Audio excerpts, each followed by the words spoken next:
¿Sería tan amable de abrir su Biblia en Primera de Pedro, capítulo 3? Nuestro texto para esta noche es los versículos 13 al 17. Primera de Pedro 3, 13 al 17. Permítame leerle estos versículos conforme llegamos a un pasaje nuevo en nuestro estudio. ¿Y quién es aquel que os podrá hacer daño si vosotros seguís el bien?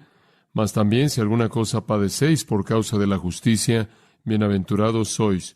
Por tanto, no os amedrentéis por temor de ellos, ni os conturbéis, sino santificad a Dios el Señor en vuestros corazones, y estad siempre preparados para presentar defensa con mansedumbre y reverencia ante todo aquel que os demande razón de la esperanza que hay en vosotros, teniendo buena conciencia, para que en lo que murmuran de vosotros como de malhechores, sean avergonzados los que calumnian vuestra buena conducta en Cristo. Porque mejor es que padezcáis haciendo el bien, si la voluntad de Dios así lo quiere, que haciendo el mal. El título de este párrafo en particular podríamos decir que es Las seguridades del cristiano en un mundo hostil. Las seguridades del cristiano en un mundo hostil. Ahora, tan solo un poco de trasfondo para que entendamos qué es lo que Pedro está diciendo aquí. Recuerde que el amado apóstol Pedro ha estado dando algunas instrucciones claras, algunas instrucciones cruciales, esenciales a los creyentes acerca de cómo vivir en un mundo hostil. Ellos, de hecho, a los que él escribió esta carta, estaban enfrentando persecución y gran dificultad. Ellos estaban bajo pruebas pesadas de ser rechazados por la sociedad en la que estaban. Estaban siendo rechazados de manera tan severa que en algunas ocasiones estaban experimentando persecución hostil. Conforme él les escribe, quiere darles una perspectiva acerca de esta persecución y cómo enfrentarla. Realmente le ha tomado todo este tiempo, hasta el capítulo 3, versículo 13, para llegar a su tema principal. De hecho, en cierta manera, todo es preliminar hasta este versículo 13 del capítulo 3. En cierta manera es preparatorio o introductorio. Él comenzó, recordará, al identificar a los cristianos como los elegidos de Dios, redimidos por Jesucristo y después apartados para vivir una vida santa en medio de una sociedad impía. De hecho, ese es el tema desde el capítulo 1:1 hasta el capítulo 2, versículo 10. Esa sección entera básicamente identifica a los creyentes. Comienzan en el capítulo 1, versículo 1, como los elegidos. Ya para cuando usted llega al capítulo 2, versículo 10, él está diciendo, más bien versículo 9, él está diciendo, ustedes son linaje escogido, real sacerdocio, nación santa, pueblo adquirido por Dios, para que anunciéis las virtudes de aquel que os llamó de las tinieblas a su luz admirable. Entonces, a lo largo del capítulo 1 y capítulo 2, versículo 9 y 10, él está identificando al creyente como elegido por Dios, redimido por Jesucristo, apartado para vivir de manera santa en medio de una sociedad impía, con el propósito de alcanzar a esa sociedad con el Evangelio Salvador. Después, comenzando en el capítulo 2, versículo 11, él comienza a discutir las relaciones que los cristianos deben tener en esa sociedad. Él identifica a los cristianos en el versículo 11 como extranjeros y peregrinos. Somos extranjeros, somos peregrinos.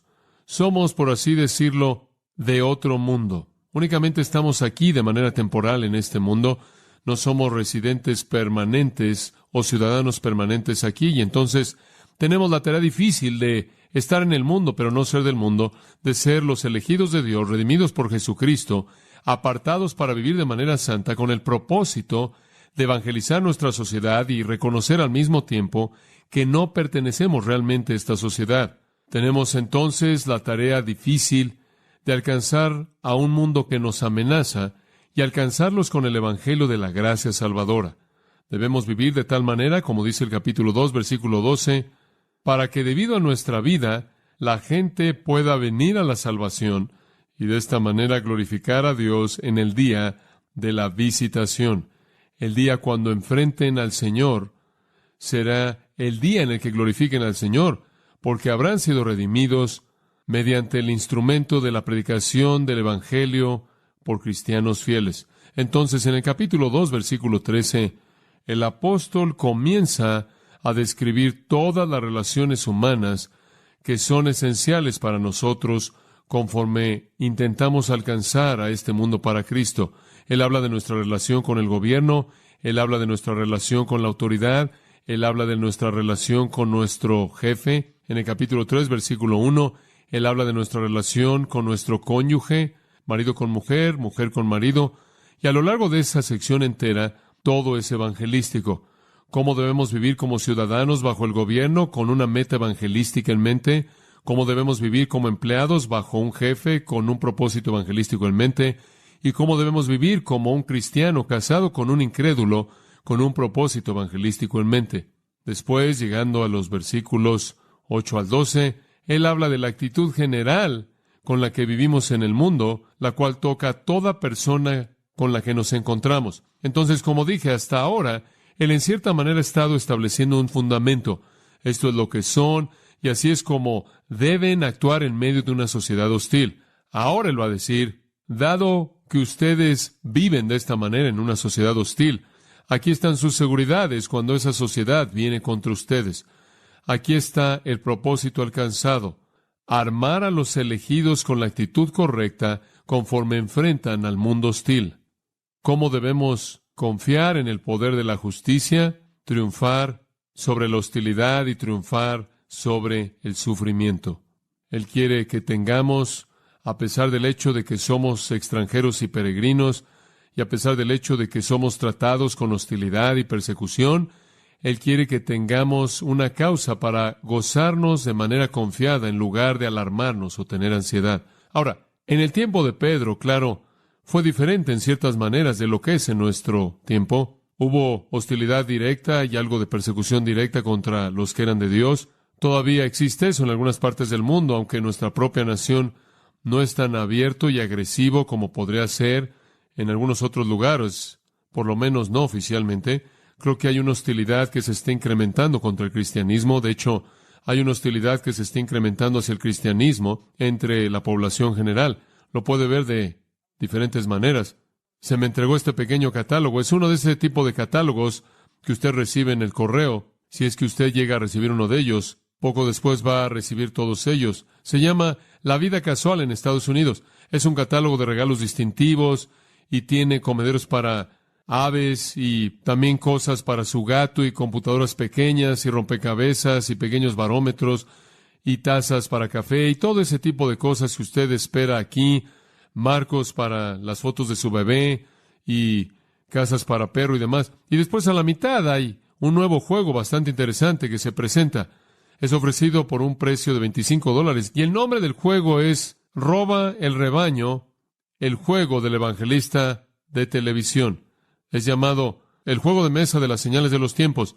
Usted juega con uno de los evangelistas de la televisión. Todo el mundo en el juego es un evangelista de la televisión que prefiere nuevas limusinas en lugar del Antiguo Testamento. Dice, usted se esfuerza por acumular una fortuna mientras que usted es cautivado por la intriga, presiones de estrategia que mantiene a todo el mundo en suspenso. 2 a 8 jugadores. La caja del juego incluye 400 millones, tarjetas del diablo, tarjetas de ángeles y tarjetas de la voluntad de Dios, 30 estaciones de televisión, 90 monedas para adquirir bienes, parques temáticos, jets corporativos, etc. Este es el nuevo juego del evangelista de la televisión. Roba al rebaño. Sarcástico, sí, pero mostrando una hostilidad en contra de los charlatanes del cristianismo, obviamente. Y en una sociedad en donde el cristianismo continúa desacreditándose a sí mismo a gran escala, y en una sociedad que tiene un secularismo floreciente, un materialismo floreciente, un humanismo floreciente, una sociedad que está inclinada hacia la fornicación, una sociedad que ha hecho de la homosexualidad nada más que un estilo de vida alternativo, una sociedad que está ahogándose en la pornografía, una sociedad que está profundamente inmersa en que el hombre resuelva sus propios problemas como él quiera resolverlos, siempre y cuando se sienta cómodo consigo mismo. En esa sociedad usted tiene una hostilidad que está emergiendo hacia la virtud definitiva del cristianismo. Y yo creo que conforme vivimos nuestras vidas en el futuro, quizás percibamos más y más de esta hostilidad, sino a un nivel oficial gubernamental, a un nivel personal no oficial, con toda certeza. Este pasaje entonces habla a nosotros, nos habla a todos nosotros que vivimos una vida piadosa en medio de una cultura impía, para saber cómo debemos defendernos contra las amenazas de ese mundo hostil. ¿Cómo podemos callar a los críticos? ¿Cómo podemos hacer lo que el capítulo 2, versículo 12 dijo? Tener tal conducta que aquellos que nos quieran calumniar tendrán que calumniarnos por algo bueno porque no pueden encontrar nada malo. ¿Cómo podemos vivir de tal manera que podamos callar a nuestros críticos? ¿Que podamos estar seguros en este ambiente hostil? Bueno, Pedro nos va a dar una serie de principios aquí, y me gusta llamarlos las seguridades del creyente en un mundo hostil. Debemos apoyarnos en ellos para asegurarnos, para minimizar la amenaza, para minimizar la hostilidad. Son nuestras defensas en contra de aquellos que quieren atacarnos. Número uno, la llamaremos una pasión por la bondad, una pasión por la bondad. Ahora recuerde, Pedro ya ha identificado quiénes somos, él ya ha identificado cómo debemos vivir en un mundo hostil. En general, debemos vivir de manera evangelística. Y ahora él explica de manera muy específica cuáles son nuestras seguridades conforme confrontamos este mundo hostil. Seguridad número 1 es una pasión por la bondad, versículo 13, una afirmación muy básica.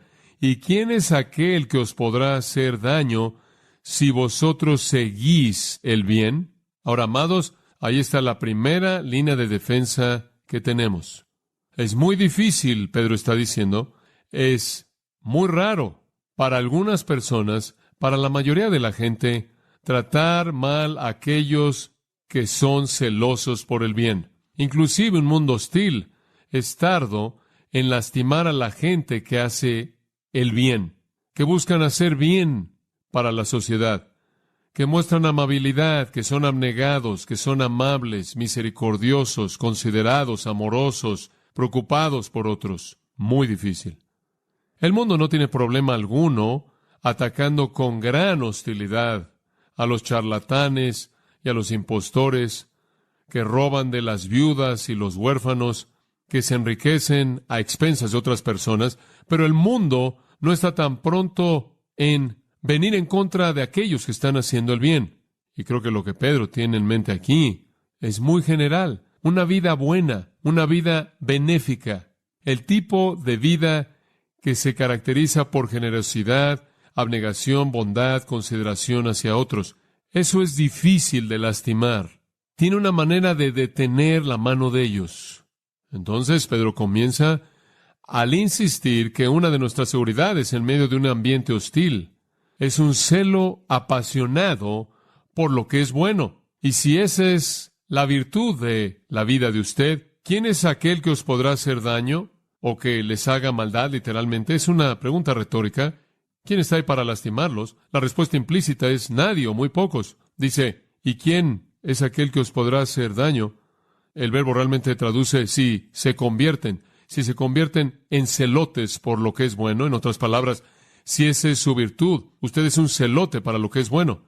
Ahora, ¿qué significa la palabra celote, celotai? Bueno, es una persona con una pasión, es una persona con gran pasión para alguna causa. Si usted estudia el trasfondo del Nuevo Testamento, usted sabe que durante el tiempo del Nuevo Testamento hubo un grupo de personas llamados los celotes. Eran los patriotas fanáticos en Israel y juraron liberar a Israel del dominio extranjero a costa de sus propias vidas, si era necesario. En otras palabras, estaban tan comprometidos con la liberación de Israel del poder extranjero que literalmente mataban, robaban, mentían, hacían trampa o inclusive entregaban sus propias vidas. Así de devotos eran. Hubo uno de ellos entre los 12 cuyo nombre fue Simón el Celote. Entonces, fueron un partido político radical que estaban dispuestos a entregar su vida. Los celotes en particular comenzaron en el tiempo de los Macabeos, el cual estuvo entre el Antiguo y el Nuevo Testamento. Ellos echaron mano de la violencia, echaron mano de los asesinatos, absolutamente cualquier cosa que pudieran hacer para expresar su odio hacia extranjeros paganos. Aparentemente se convirtieron, debería decir, en una fuerza relativamente significativa en Palestina. En Hechos 21:38 menciona, entonces, ¿no eres el egipcio que hace algún tiempo agitó un tumulto y guió a los 4,000 hombres de los asesinos al desierto? Esa bien podría ser una referencia a los celotes, y entonces, por lo menos en esa referencia, hubieron tantos como 4,000 de ellos. Fueron hombres que estaban preparados para tomar su vida y jugarse la vida, sacrificar la comodidad, los bienes mundanos, en el ardor del amor por su nación. Entonces Pedro dice, sean un celote, nada más que sean un celote por aquello que es bueno. Tengan una pasión tal por la bondad, por la ternura, por la misericordia, por el amor, por la filantropía, que el mundo tenga mucha dificultad en perseguirlos. Sir John Seeley dijo en una ocasión, ningún corazón es puro que no es apasionado. Y Pedro está diciendo, deben ser apasionados por lo que es bueno, y eso produce una pureza de vida que es muy difícil de perseguir. Inclusive el mundo tiene dificultades en hacer eso. Como dije, es fácil para ellos perseguir a aquellos que hacen el mal. Es difícil perseguir a aquellos que hacen el bien. ¿Qué está diciendo Pedro? Enamórense de la bondad. Cuando se convierte en su deleite, cuando se convierte en su gozo, cuando se convierte en su meta, cuando las cosas equivocadas pierden su atractivo, cuando las cosas equivocadas pierden su poder para atraerlos y ustedes se convierten en alguien que está consumido con hacer lo que es bueno, al mundo le parecerá difícil perseguirlos, aunque el mundo es hostil. Ahora, ese simplemente es un principio general, y Pedro no nos va a dejar ahí. Esa simplemente es la primera seguridad que él quiere presentar. Pero también debe ser señalado rápidamente que en el versículo 14 él dice, mas también si alguna cosa padecéis por causa de la justicia, bienaventurados sois. Y la implicación aquí es que esta no es una promesa garantizada de que si usted hace el bien, usted no será perseguido. Simplemente hace que sea más difícil que usted sea perseguido. Debemos tener una pasión por hacer lo que es bueno. Jesús tuvo esa pasión. Jesús hizo el bien y solo el bien. Él es nuestro modelo. Sin embargo, Jesús mismo también en últimas fue matado por un mundo hostil. Pero el punto que Pedro quiere que nosotros entendamos es que nuestras vidas deben ser vividas en una manera que sea lo opuesto al escándalo. Nunca debemos ser objeto de escándalo. Debemos vivir las vidas que son impecables. Él no está garantizando que no sufriremos. Él simplemente está diciendo que es muy difícil que el mundo actúe de esa manera hacia nosotros si nuestras vidas son buenas. No tienen base real para la persecución, no tienen base real para el ataque, y eso tiende a detener su mano un poco. Entonces debemos vivir vidas que son celosas por lo que es bueno, celosas por lo que es honorable. Esa es nuestra primera seguridad. Observen nuestra segunda. El versículo 14, el cual acabo de leer hace un momento, nos la da. La segunda seguridad que tenemos es una flexibilidad en el sufrimiento. No solo una pasión por lo que es bueno, sino una flexibilidad en el sufrimiento. A pesar de la verdad general del versículo 13, habrán ocasiones en las que aquellos que hacen el bien sufrirán. Mas también, dice él, si alguna cosa padecéis por causa de la justicia, bienaventurados sois. Esa palabra, mas también sí, podría ser traducida si acaso o de manera opuesta a lo que se espera. Esto, por cierto, en el griego es una construcción pegada a un verbo en el optativo, lo cual simplemente significa que es una posibilidad subjetiva sin un tiempo definido. En otras palabras, no hay certeza de cumplimiento, pero podría pasar. Y eso es lo que está diciendo. Pero inclusive si acaso sucediera que sufran por causa de la justicia, son bienaventurados. Es bueno que Pedro mencione eso, porque algunas de las personas a quienes él escribió pudieron haber estado sufriendo por hacer el bien. También es verdad, amados, y no nos gusta decirlo, pero es verdad que muchos cristianos están sufriendo en manos del mundo. El problema es que están sufriendo porque no hacen lo que está bien, y entonces el mundo siente una mayor justificación y por lo tanto una mayor libertad para su hostilidad. Pero Pedro dice, si algunos de ustedes, si acaso llegaran a sufrir por causa de la justicia, eso significa una conducta recta piadosa, no les sorprenda y no sean temerosos, son bienaventurados. Observe el capítulo 4 por un momento, versículo 12. Y encontramos una sección casi semejante aquí, que de nuevo nos recuerda que este es un tema principal de su carta. Primera de Pedro 4:12. Amados, no os sorprendáis del fuego de prueba que os ha sobrevenido.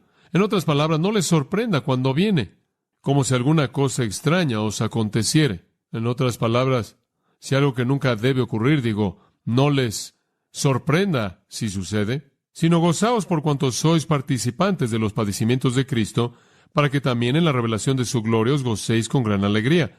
Si sois vituperados por el nombre de Cristo, sois bienaventurados, porque el glorioso Espíritu de Dios reposa sobre vosotros. Versículo 15. Así que ninguno de vosotros padezca como homicida, o ladrón o malhechor, o por entremeterse en lo ajeno, pero si alguno padece como cristiano, no se avergüence, sino glorifique a Dios por ello. Y de nuevo ahí Pedro dice básicamente lo mismo. Ustedes sufrirán quizás por hacer el bien, acéptelo. El Espíritu de gloria y de Dios reposará sobre ustedes. Dios tendrá un propósito en todo eso si llegara a suceder. Puede suceder, de hecho, si usted regresa al capítulo 2, versículo 21, inclusive usted lo considerará un privilegio. Cristo también sufrió, dice, dejándonos ejemplo, el cual no cometió pecado, ni se halló engaño en su boca. Mientras que le maldecía, no respondía con maldición. Mientras que padecía, no amenazaba, sino que se encomendaba a aquel que juzga justamente. En otras palabras, hay un sentido en el que pueden identificarse con los sufrimientos mismos de Cristo. También pueden conocer lo que Pablo dice en Filipenses 3, que es la participación de sus padecimientos. Entonces, primer punto, estamos seguros si tenemos una pasión por la bondad. Segundo punto, también debemos, en ocasiones, tener una flexibilidad en el sufrimiento, si es que viene. En otras palabras, tenemos que doblarnos con él, tenemos que aceptarlo, tenemos que reconocer que Dios está trayéndolo o permitiéndolo para nuestra prueba, como el capítulo 4, versículo 12 dice, para perfeccionarnos. Habrán puntos en los que nuestra sociedad no tolerará inclusive una vida buena. No tolerarán a un hombre justo o una mujer justa. La presencia misma de virtud santa los irritará al punto en el que tendrán que actuar de manera agresiva en contra de usted. Pero, dice Pedro, cuando sufrimos por lo que es correcto, somos bienaventurados. Literalmente dice, inclusive si sufren por causa de la justicia, bienaventurados, bienaventurados, casi como una exclamación. Ahora, ¿qué significa bienaventurados? No es tanto la idea de feliz, no es tanto la idea de gozoso como es la idea de privilegiado. Muy bien, privilegiado u honrado. ¿Se acuerdan donde el texto dice de María, bendita eres tú entre las mujeres? No necesariamente significó feliz. De hecho, su corazón fue traspasado con muchas tristezas, pero significó privilegiado y puede significar eso. Significó honrado. Significó que ella fue el objeto de favor divino y de gracia divina y de bondad divina y de dispensación especial por parte de Dios que le concedió a ella para hacer una tarea especial y disfrutar de bondad especial de la mano de Dios. Y eso es exactamente lo que significa aquí. Aun si sufren por causa de la justicia, son privilegiados, son honrados. ¿Por qué? Porque usted puede unirse, por así decirlo, con los sufrimientos de Cristo. Usted puede participar en sus sufrimientos, como Filipenses 3:10 menciona.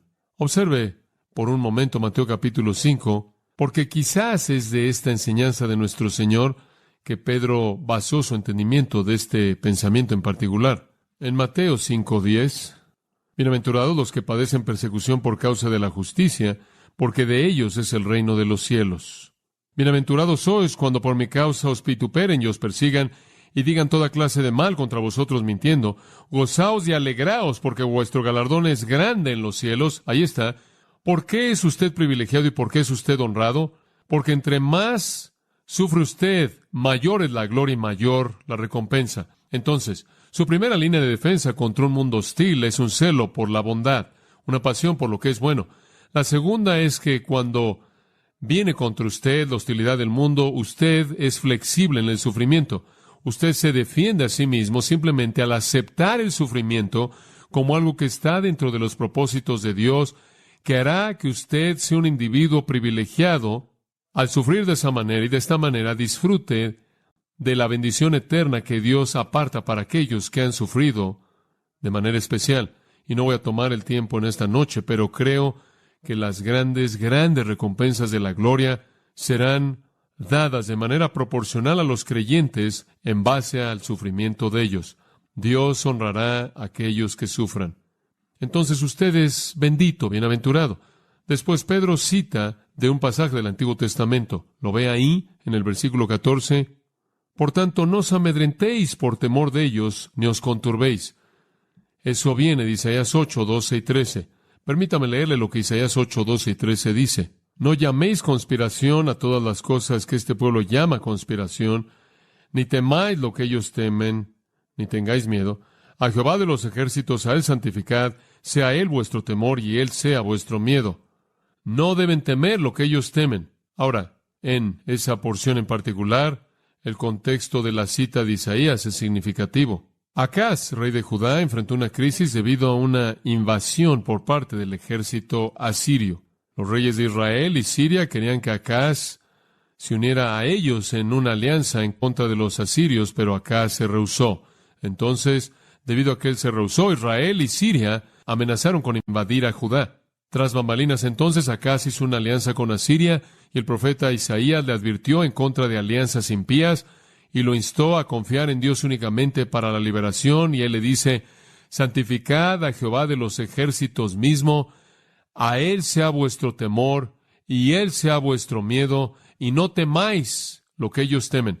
En otras palabras, rey de Judá, no temas a los asirios como los sirios y el pueblo de Israel está temiendo el reino del norte. No temas el temor de ellos, teme al Señor y aparta al Señor.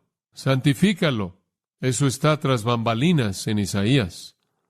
Y aquí Pedro está citando eso y esencialmente está diciendo, no teman el temor de ellos, o como es traducido en algunas traducciones, no teman la intimidación de ellos.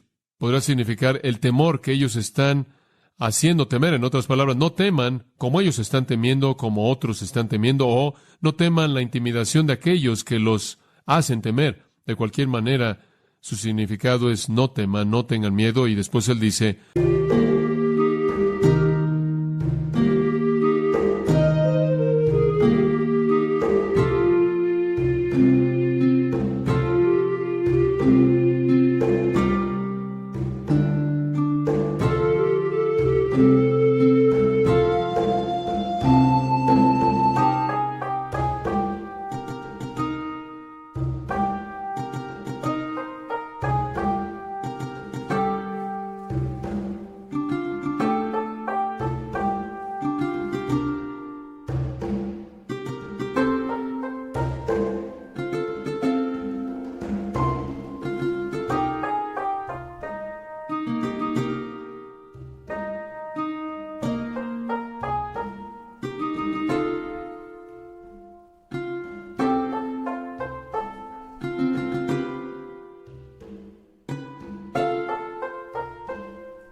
ni se conturben, no sean sacudidos, no sean molestados.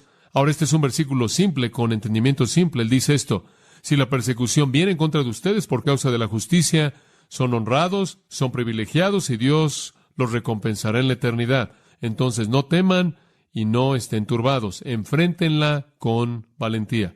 Esa es una flexibilidad en el sufrimiento.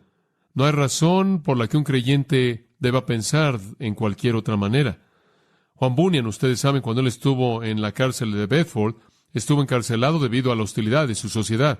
No quisieron que él predicara, entonces lo encerraron en la cárcel para que él no pudiera tener el lugar público de la predicación. Y esto es lo que él escribió, entre muchas cosas, claro, lo que él escribió ahí. Y él escribió estas palabras: esta prisión es muy dulce para mí, y lo ha sido desde que vine aquí, y también lo sería si me ahorcaran, si tú aparecieras entonces. Él lo consideró un privilegio sufrir y quizás inclusive morir porque lo llevaría a su Señor. Y entonces necesitamos que los cristianos tengan una flexibilidad en el sufrimiento. ¿Qué significa eso? Aceptarlo como una fuente de bendición y no hacer concesiones con el mundo. No dar marcha atrás, no tratar de eliminarlo al cambiar la teología que usted tiene. Como usted sabe, Martín Lutero estuvo ante aquellos que lo condenaban, el mundo hostil y religioso, y él dijo, no puedo negar lo que he hecho y dicho, no puedo. Y muchos cristianos han sido fieles y han perdido sus vidas, como usted sabe. Creo que muchos más cristianos se han acobardado frente a la hostilidad a lo largo de los años. Pero queremos ser cristianos que son valientes y con denuedo y justos y celosos por lo que es bueno y santos. Y si somos perseguidos, nos regocijaremos en la gloria especial que Dios nos concede. Descansaremos en el Espíritu de gloria y en nuestro Dios, y tendremos por sumo gozo el sufrir por el que sufrió por nosotros. Ahora, esto también significa que usted no puede tener su mente y corazón enfocado en las cosas terrenales. Si usted está preocupado con las posesiones y los placeres y la comodidad y la popularidad, entonces usted realmente va a ser amenazado. Pero si el enfoque que usted tiene es el correcto y usted entiende que Dios lo ha honrado a usted mucho por el sufrimiento y que le dará un mayor peso de gloria en el futuro, entonces usted puede tener por sumo gozo cuando se halle en diversas pruebas, como dijo Santiago. Entonces, el mundo viene contra el cristiano.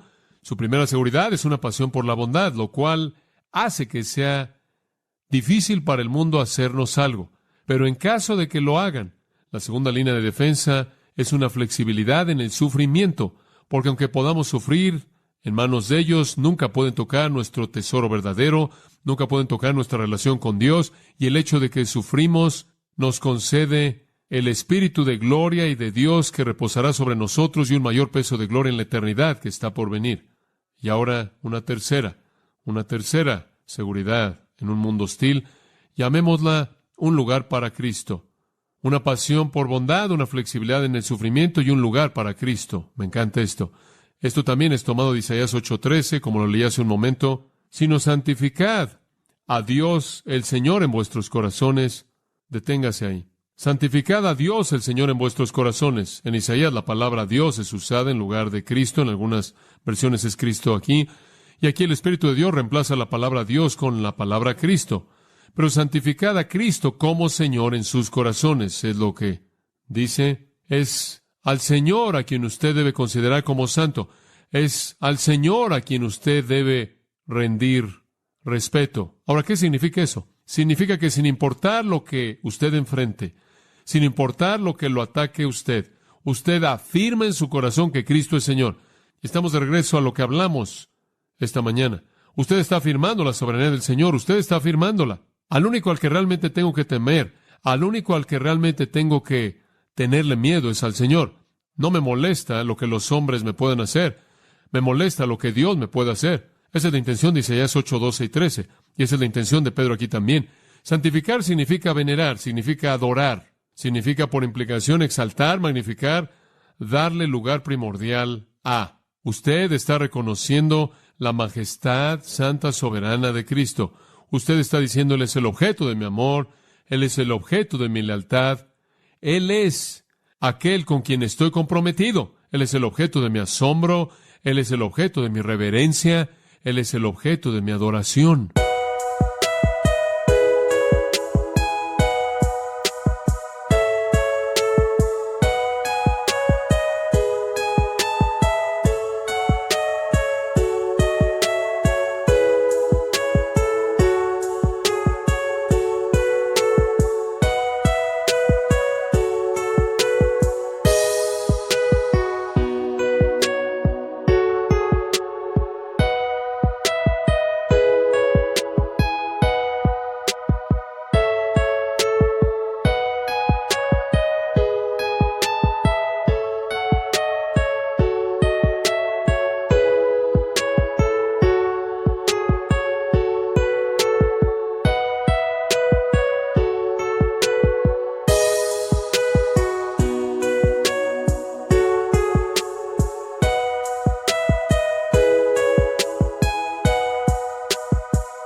Reconozco su perfección, magnifico su gloria, exalto su grandeza, honro al Cristo viviente como mi Señor, y por lo tanto me someto a mí mismo a Él, y esto está en el plan de Él. Y no temeré, aceptaré lo que Él ha traído.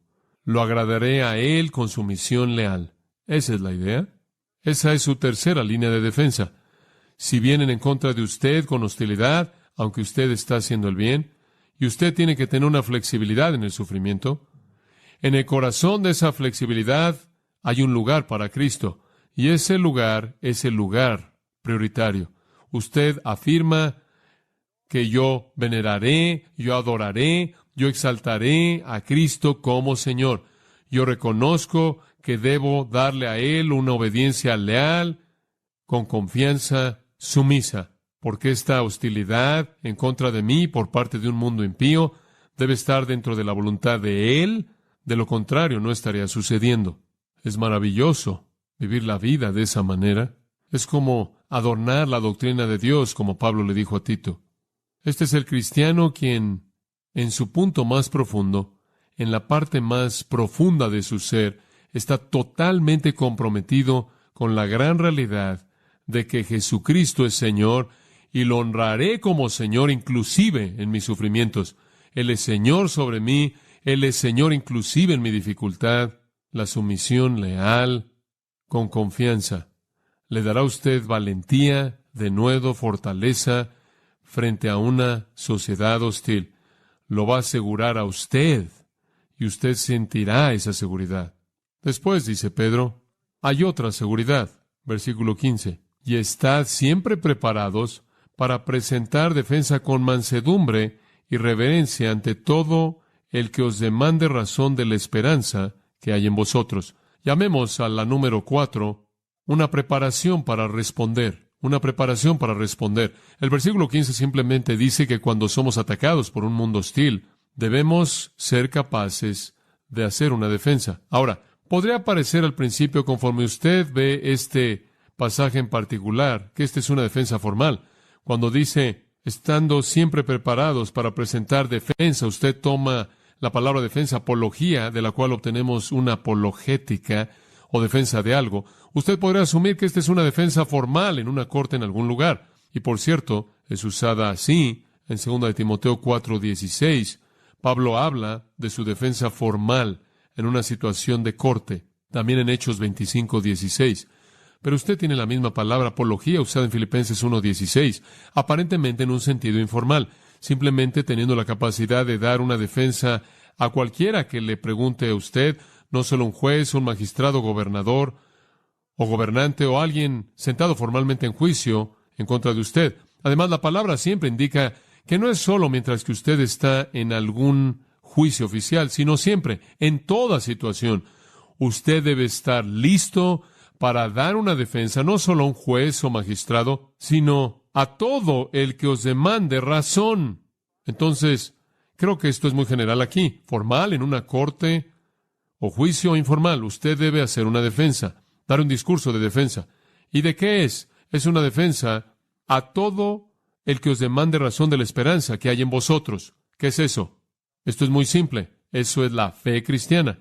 La esperanza que hay en vosotros es la fe cristiana. Simplemente es otra manera de identificar la fe cristiana. En otras palabras, usted debe tener la capacidad de dar una explicación racional y defensa del por qué es usted un cristiano. Eso es todo. Eso es todo. La fe cristiana o la esperanza cristiana realmente son sinónimas. Pedro ha estado hablando de nuestra esperanza. Capítulo 1 dice, siendo renacidos para una esperanza viva mediante la resurrección de Jesucristo de los muertos.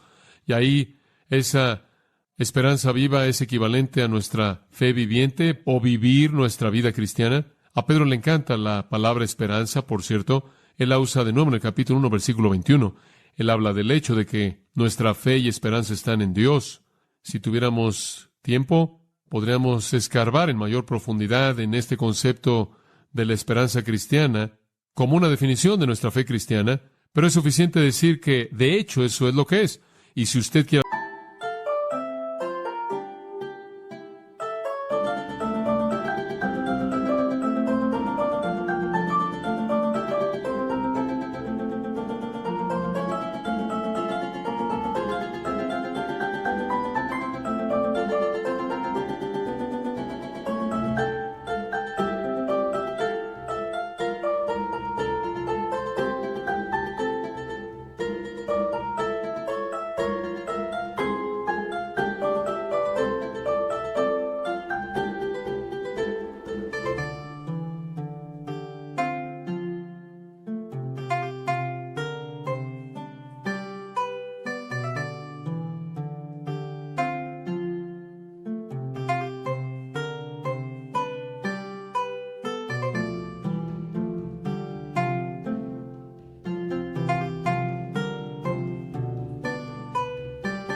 algún trasfondo de eso, regrese a las notas de la cinta en el primer capítulo, cuando explicamos una esperanza viva, y usted encontrará ahí que esa esperanza viva es una calidad de vida perpetua, que es lo mismo que la vida eterna, o la vida cristiana, o la vida de fe. Entonces, él simplemente está diciendo, tengan la capacidad de defender su cristianismo, tengan la capacidad de decir a la gente por qué creen lo que creen, entiendan por qué creen lo que creen y después tengan la capacidad de expresarlo. Y después él añade en el versículo 15, con mansedumbre y reverencia. Debe haber una ternura y una amabilidad o gracia en nuestro espíritu. La palabra mansedumbre, de hecho es la palabra para mansedumbre o humildad. Poder bajo control es una manera en la que pensamos acerca de esa palabra. Y después la palabra reverencia, de manera apropiada, es la palabra, de hecho, para temor. Es la palabra phobu, de la cual obtenemos fobias. En otras palabras, reverencia. Una reverencia saludable hacia Dios, una reverencia saludable por la verdad, inclusive una reverencia saludable hacia la persona a quien usted le habla. Una muestra de gracia, amabilidad. 2 Timoteo 2 dice que no debemos contender, no debemos ser contenciosos conforme presentamos la verdad. Entonces aquí hay otra línea de defensa, una muy elemental, una seguridad para nosotros.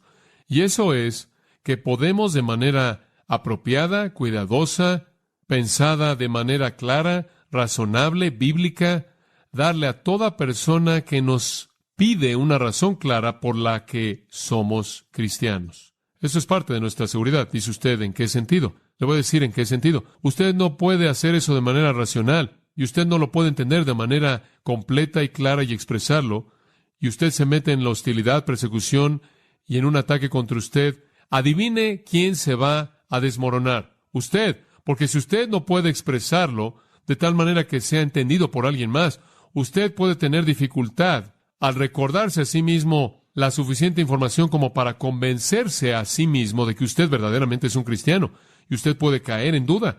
Si usted no tiene el yelmo de la esperanza de la salvación, esos ataques del enemigo pueden ser bastante devastadores.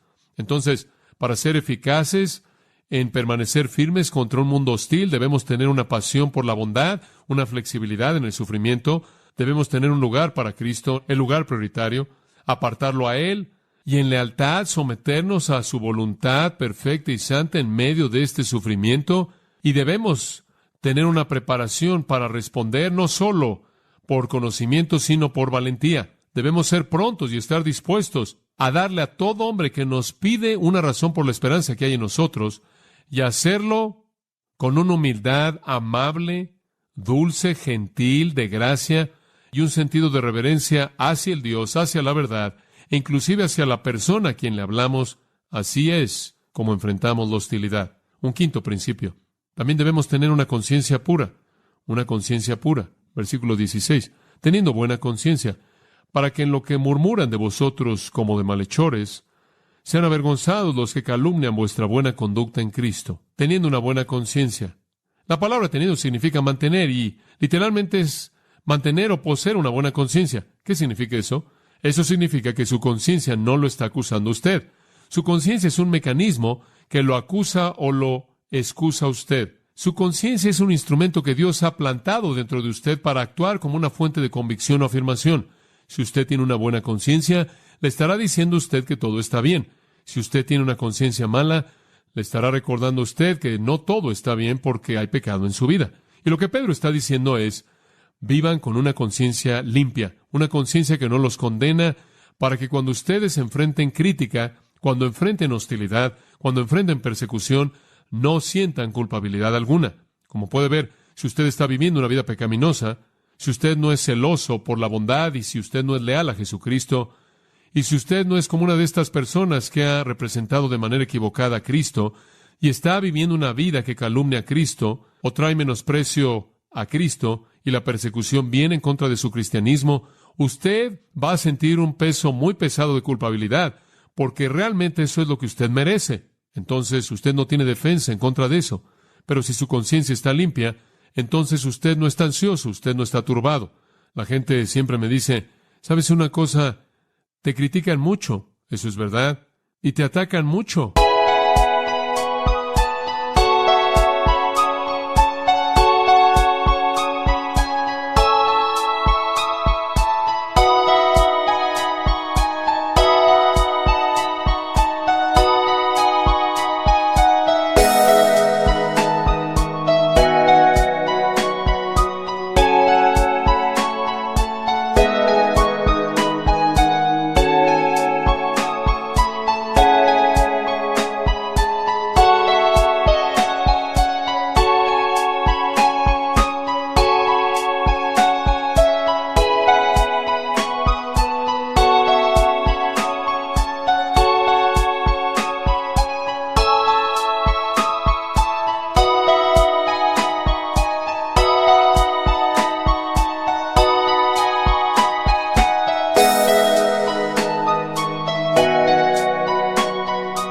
eso es verdad. Y dicen, bueno, ¿cómo respondes a eso? Y yo digo, mi primera respuesta siempre es igual.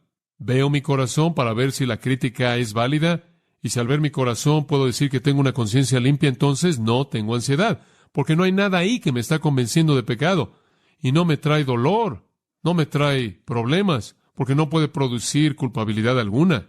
Si por otro lado soy acusado de hacer algo, y de alguna manera soy perseguido por alguien, y veo mi corazón y digo, sí, esa es una acusación válida, entonces la culpabilidad se incrementa dentro de mí, no tengo seguridad contra esa crítica. Entonces debo mantener una conciencia limpia, porque una conciencia contaminada no puede estar cómoda, una conciencia contaminada no puede resistir el ataque de la hostilidad. Debemos mantener nuestra conciencia limpia. ¿Y cómo sucede eso? La conciencia simplemente responde a lo que sabe que es verdad en nosotros. Si la conciencia sabe que estamos en pecado, nos va a acusar. Si la conciencia sabe que estamos viviendo en obediencia, nos afirmará. Es esa pequeña voz en el interior, usted sabe, de la cual Pablo habló con tanta frecuencia y decía, mi conciencia está limpia, mi conciencia está limpia, yo no he ofendido a nadie. Es esa pequeña voz que dice, tu vida está bien, o que dice, tu vida está mal. Y si la hostilidad viene y la persecución viene, y usted sabe que su vida está bien, y usted sabe que usted es fiel, y ha apartado a Cristo en su vida como Señor, y está siguiendo en su misión leal a Él, y está usted buscando lo que es bueno, y usted está buscando la santidad para glorificarlo, sin importar qué hostilidad venga, hay paz, y usted tiene una defensa en medio de un mundo hostil. Entonces Él dice, si su conciencia está limpia, entonces en aquello en lo que son calumniados, no tendrán culpabilidad. Y aquellos que calumnian su buena conducta en Cristo serán avergonzados, porque será una acusación falsa. Esa es la idea. Es lo mismo que Él dijo en el 2:12. Cuando los calumnien, asegúrense de que los calumnien por lo que es bueno. Por cierto, esa palabra murmuran es una palabra griega interesante, katalaleo. Es una palabra onomatopéyica. Esto es, se oye como su significado. Es katalaleo. Bla, bla, bla, bla, bla. La hemos visto en otras ocasiones. Es una palabra que habla de abuso verbal, calumnia verbal. La palabra calumnia significa amenazar, abusar, insultar, maltratar. Y Él dice, si llega a pasar que tienen una conciencia limpia, pueden decir, está bien, la vergüenza es para ellos, no para mí.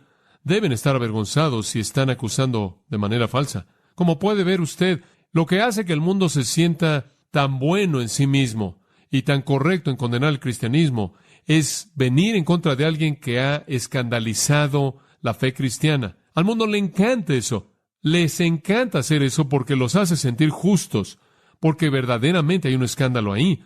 Y cuando encuentran eso, llevan eso al máximo nivel porque los hace sentir que ellos son buenos en sí mismos y les da una causa justa de condenar a un cristiano, el que dice ser un cristiano. Por otro lado, Pedro dice, deben vivir de tal manera que cuando alguien hace eso, deben estar avergonzados de sí mismos, no ustedes. Entonces, ¿cuáles son nuestras defensas contra la hostilidad del mundo? Una pasión por la bondad, lo cual hace que sea difícil que ellos nos calumnien.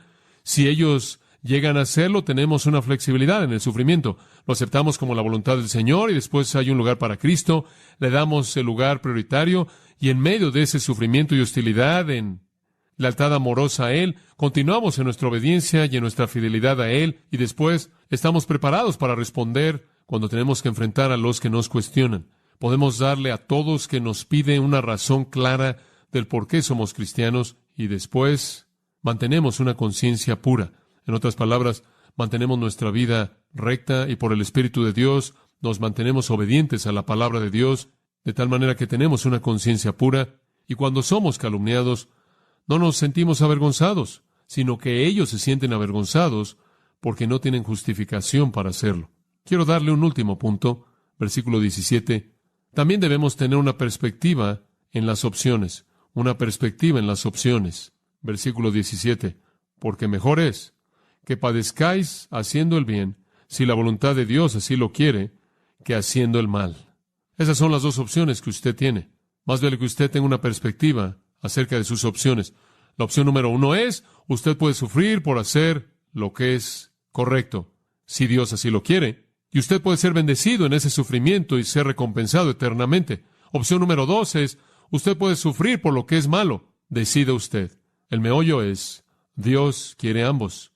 Él quiere que si usted hace lo que es correcto, usted sufra para que usted sea fortalecido y para que Él sea glorificado. Y Él quiere que si usted hace lo malo, usted sufra porque esa es su disciplina.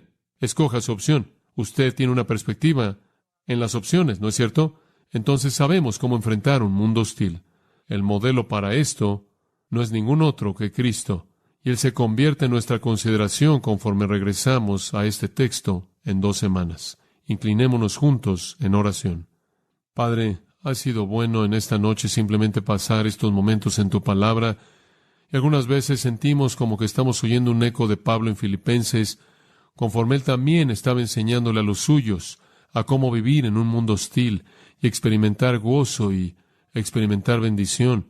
Padre, te damos gracias por lo que hemos aprendido de Pedro, esas cosas que nos aseguran contra las amenazas de este mundo hostil.